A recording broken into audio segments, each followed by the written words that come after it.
భయ్యా ఒక సౌండ్ తగ్గితే ఒక తెలంగాణ బిడ్డగా తెలంగాణ రాష్ట్రం కోసం పోరాటం చేసిన ఒక కార్యకర్తగా కేసీఆర్ గారి సైనికుడిగా స్వచ్ఛమైన మనస్సుతో నిర్మలమైన హృదయంతో స్పష్టంగా నేను గతంలో చెప్పింది మళ్ళీ చెప్తా ఉన్నా. తెలంగాణ ప్రతిష్ట పెంచడానికి, హైదరాబాద్ బ్రాండ్ ఇమేజ్ ని అంతర్జాతీయం చేయడానికి, హైదరాబాద్ ని ప్రపంచ పటంలో నిలపడానికి ఆనాడు రాష్ట్ర మంత్రిగా ఎన్నో ప్రయత్నాలు చేశాం. ఆ ప్రయత్నాలు చాలా మేరకు ఫలించి హైదరాబాద్ తెలంగాణ భారతదేశంలోనే ఒక ప్రధానమైన నగరంగా ప్రపంచ దృష్టిని ఆకర్షించే స్థాయికి తీసుకొచ్చే విధంగా పనిచేశాం. మేము 9.5-10 ఏళ్ల కాలంలో మా ప్రభుత్వం ఉన్నప్పుడు మా బావమరుదులకు 1137 కోట్ల కాంట్రాక్ట్లు చేయలేదు. మంత్రిగా నేను కౌన్సిల్లో కూర్చొని, కౌన్సిల్ ఆఫ్ మినిస్టర్స్ లో, కేబినెట్ లో కూర్చొని నా కొడుకు కంపెనీకి కాంట్రాక్ట్లు ఇచ్చుకోలేదు. లేదా నేను ల్యాండ్ క్రూజర్ కార్లు కొనుక్కోలేదు. ఆ పనులు రేవంత్ రెడ్డి గారు, ఆయన మంత్రివర్గ సహచరులు, ఆ సాగు తెలివితేటలు, ఆ అవినీతి తెలివితేటలు వాళ్ళకే ఉన్నాయి. నేను 50 లక్షల రూపాయలతో ఎమ్మెల్యేలను కొనుగోలు చేయడానికి పోయి దొరికిపోయిన దొంగను కూడా కాదు. నేను నిఖార్సైన తెలంగాణ బిడ్డను. ఏ పని చేసినా తెలంగాణ కోసం, హైదరాబాద్ ప్రతిష్టను పెంచడం కోసం చేశాను.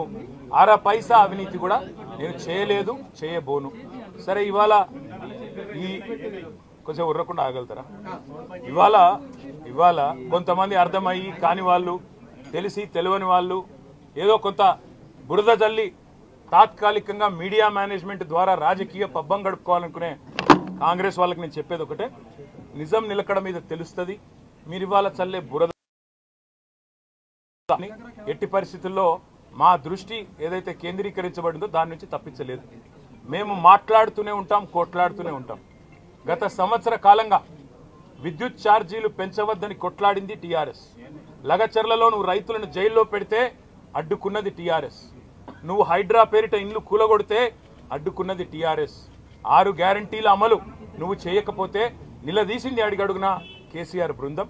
తప్పకుండా మా దృష్టి మేము మళ్ళించాం. నువ్వేదో నా మీద కేసు పెట్టి నన్నేదో చేసి దానివల్ల మా పార్టీ క్యాడర్ను, మా నాయకత్వాన్ని నువ్వు దారి మళ్లింపు, దృష్టి మళ్లింపు దిశగా ప్రయత్నం చేస్తాను అనుకుంటున్నావు రేవంత్ రెడ్డి. అది నీ వల్ల కాదు. ముమ్మాటికి నువ్విచ్చిన 420 హామీలు ప్రశ్నిస్తూనే ఉంటాం. నువ్వు ఎన్ని కేసులు పెట్టినా, ఇది కాదు ఇంకో 100 పెట్టుకో, ఇంకో 1000 పెట్టుకో, ఎదుర్కొంటాం. న్యాయస్థానాల మీద, ఈ దేశంలోని చట్టాల మీద, భారత రాజ్యాంగం మీద మాకు సంపూర్ణమైన గౌరవం, సంపూర్ణమైన విశ్వాసం ఉంది. నువ్వు ఏ ప్రశ్నలన్నా అడుగు, సమాధానం మా కాడ ఉంది. ఎందుకంటే మేము నిజాయితీగా ఉన్నాం. నీలాగా లుచ్చ పనులు చేయలేదు, నీలాగా తుచ్చపు పనులు చేయలేదు, చేయబోము. నిఖార్సైన తెలంగాణ బిడ్డగా, కేసీఆర్ గారి రక్తం పంచుకొని పుట్టిన కేసీఆర్ కొడుకుగా చెప్తా ఉన్నా, తెలంగాణ కోసం అవసరమైతే చస్తాను తప్ప ఎట్టి పరిస్థితుల్లో ఇట్లాంటి లుచ్చగాళ్ల ముందు మాత్రం తల వంచను. తప్పకుండా కొట్లాడుతూనే ఉంటా, పోరాడుతూనే ఉంటా. తెలంగాణ జయించేదాకా, ఈ కాంగ్రెస్ కబంధ హస్తాల్లోంచి తెలంగాణ బయటకు వచ్చేదాకా కొట్లాడుతూనే ఉంటాను, ప్రతిజ్ఞ చేస్తా ఉన్నా. Thank you.